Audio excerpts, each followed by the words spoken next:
Good evening and welcome to the news update at 8. My name is Akan here on Overt Radio. First, the headlines. SGF invites Council of State Police Council to security meeting and reps to regulate crypto POS operations as floods displace 3,000, affect 57,000 in Lagos State, Sanwo-Olu. Reduce 2026 Hajj fares, Tinubu orders NACON. And the federal government unveils $538 million SABS investment to boost food security. And then CDC urges states to strengthen subnational emergency preparedness. And while lawmakers hail Tinubu's Forest Guard initiative, urges support.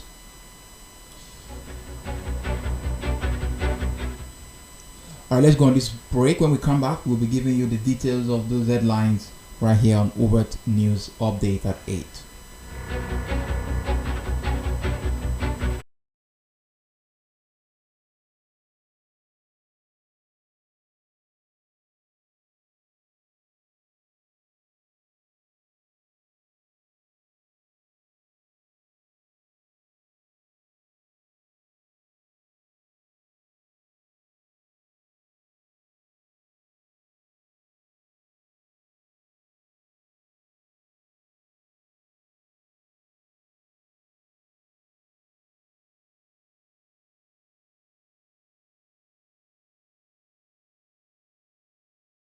In Abuja, the statement quoted the Permanent Secretary, Cabinet Affairs Office, Dr. Emanso Umobong, as saying that the meeting aims to discuss matters of national importance and key issues affecting national security and policing. The statement said the hybrid meeting is scheduled for Thursday, October 9, 2025 at the Council Chambers, Aso Villa, Abuja.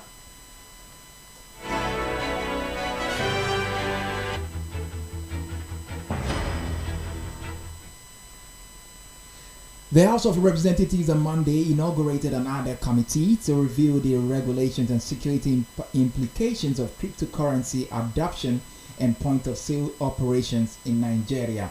Speaking at the ceremony in Abuja, Speaker Tajuddin Abbas said that the committee became necessary following allegations of fraud, cybercrime, and consumer exploitation in the digital finance space by the operators.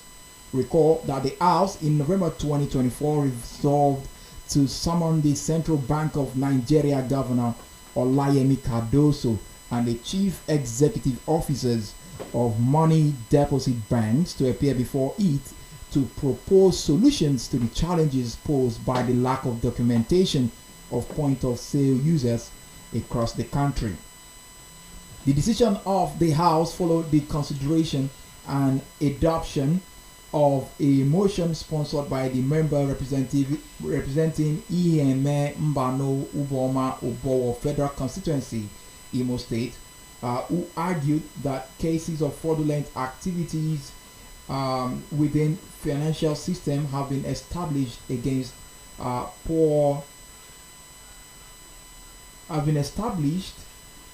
POS users, adding that there is a necessity to combat such illicit practices and safeguard integrity of financial transactions within Nigeria.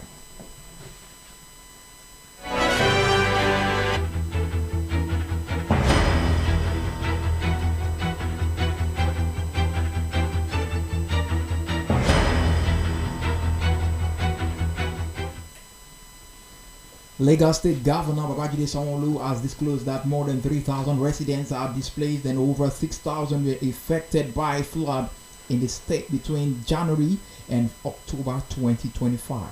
Sanwo-Olu, represented by the Secretary to the State Government, Bimbola Salau Salu Ondeyi, stated this on Monday at the 2025 World Habitat Day celebration in Ikeja, themed Urban Crisis Response, Flooding in Focus.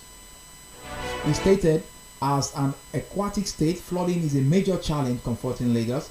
It is an environmental menace capable of widespread destruction. He added that over 57,000 residents were impacted this year, with homes destroyed and livelihoods disrupted. The governor outlined ongoing interventions including sustainable land use planning, resilient infrastructure, affordable housing, and the creation of green space under the team's uh, agenda. He also stressed the importance of enhancing early warnings system, upgrading urban drainage, and expanding collaboration with federal agencies, humanitarian groups, and local communities.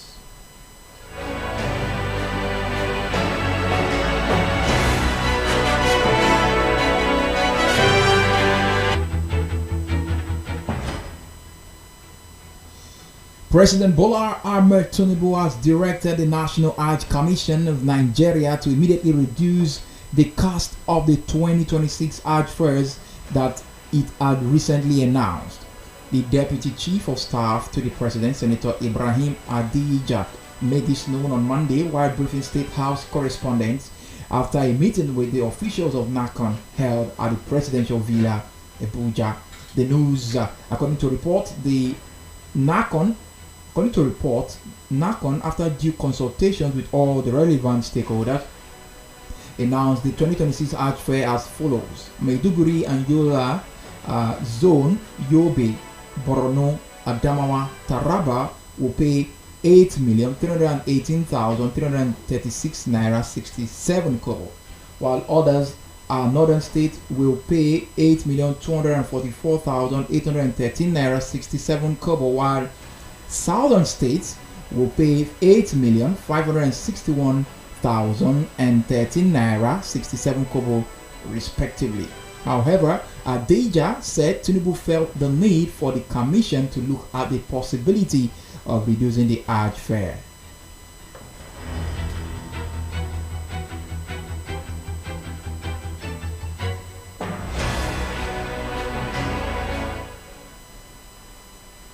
The federal government has announced the commitment of $538.05 million towards the establishment of special agro-industrial processing zone across the country as part of efforts to transform Nigeria's food system and strengthen agricultural productivity.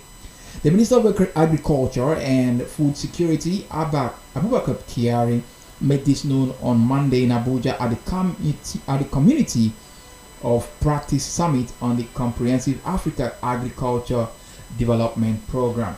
He noted that the investment forms part of a wider strategy to make Nigeria's food system more productive, resilient, inclusive, and sustainable. Kyari said the federal government, leveraging private sector participation, had launched a SABS project in Kaduna, Cross River, and Ogun State, with more to follow. The initiative, according to him, is expected to attract an additional $1 billion in investment by 2027.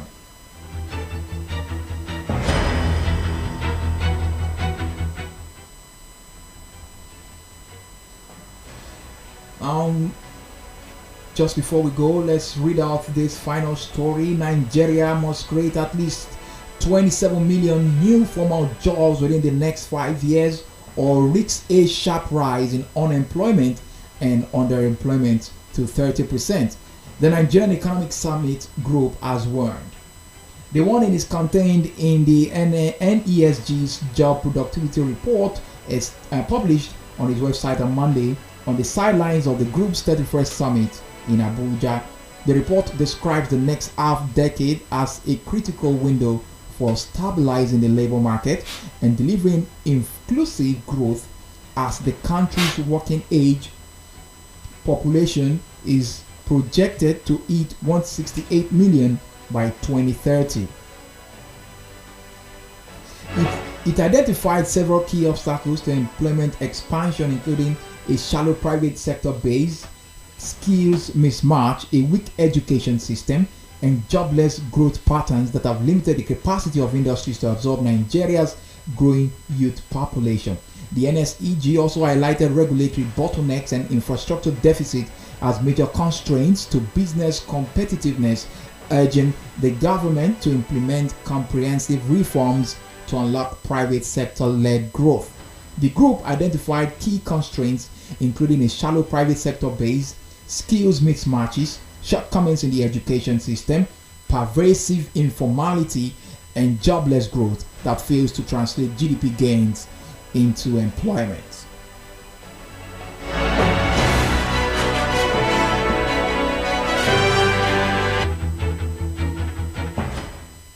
Just before we go, here are the major headlines we gave you. SGF invites Council of State Police Council to security meeting. Reps to regulate crypto and POS operations in Nigeria. Floods displays 3,000, affect 57,000 in Lagos, says Sanwo-Olu. Reduce 2026 Hajj fares, Tinubu orders NACON. And federal government unveils 538 million SAPZ investments to boost food security.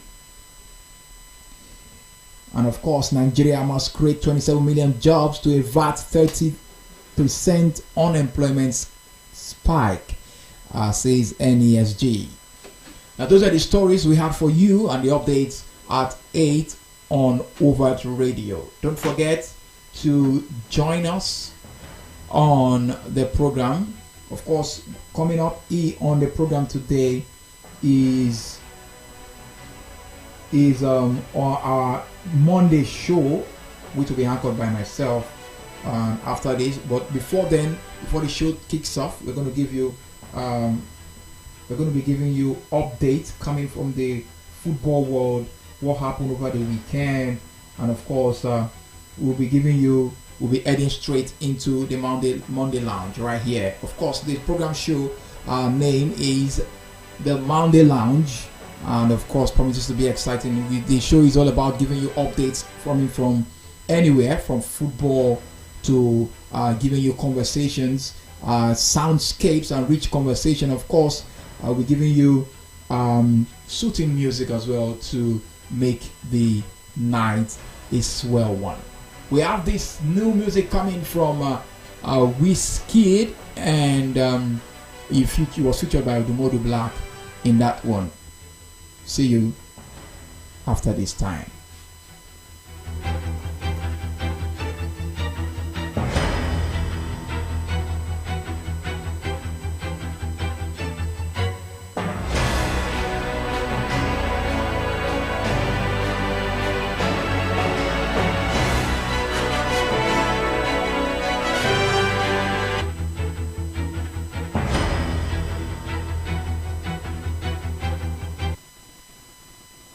Overt, loud and clear. Your favorite beats always near. Tune in, tune up.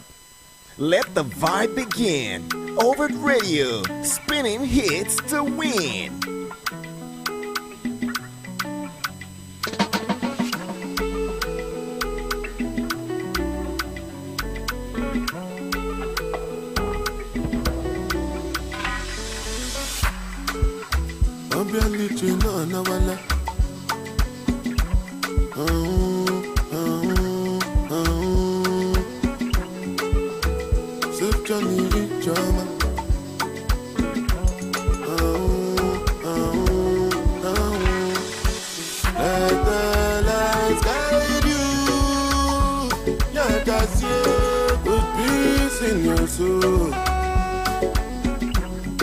Always on my mind till I find